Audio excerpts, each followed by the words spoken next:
Que faire pour être tout puissant? Je suis frère à Samoa Benjamin.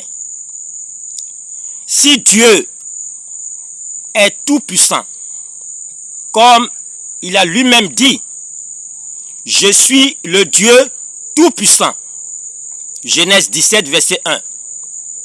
Alors, pour que je sois tout puissant, il me faut devenir Dieu. C'est tout. Voyez-vous?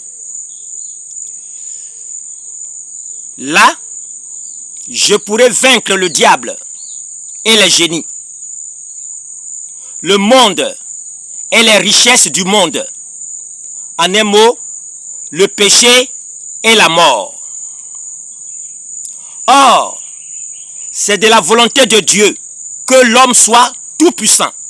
Quand il a dit, voici je vous ai donné le pouvoir de marcher sur les serpents, les scorpions et sur toute la puissance de l'ennemi, et rien ne pourra vous nuire.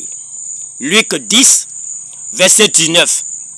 C'est pourquoi Dieu a promis le baptême du Saint-Esprit, où lui Dieu habite en l'homme et fait de l'homme Dieu comme lui Dieu, afin que l'homme soit tout puissant. Jean 17, verset 22 à 23.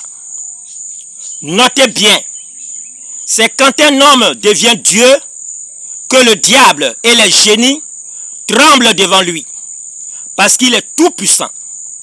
Acte 19, verset 13 à 16. Si Jésus est Dieu, et que vous ne devenez pas Jésus pour être Dieu, c'est évident que vous serez impuissant. C'est pourquoi le diable et les génies vous ont vaincu. Le monde et les richesses du monde vous ont vaincu. En un mot, le péché et la mort vous ont vaincu. C'est pourquoi les mystiques, les animistes et les religieux n'ont pas peur de vous. Oui.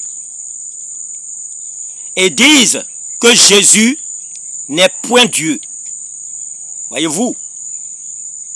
Ou qu'il n'a jamais existé. D'ailleurs, c'est leur père le diable qui prêche dans les églises, qui enseigne dans les églises.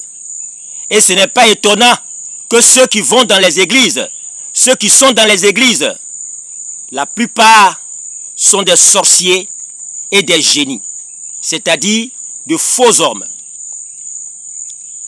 C'est la vérité.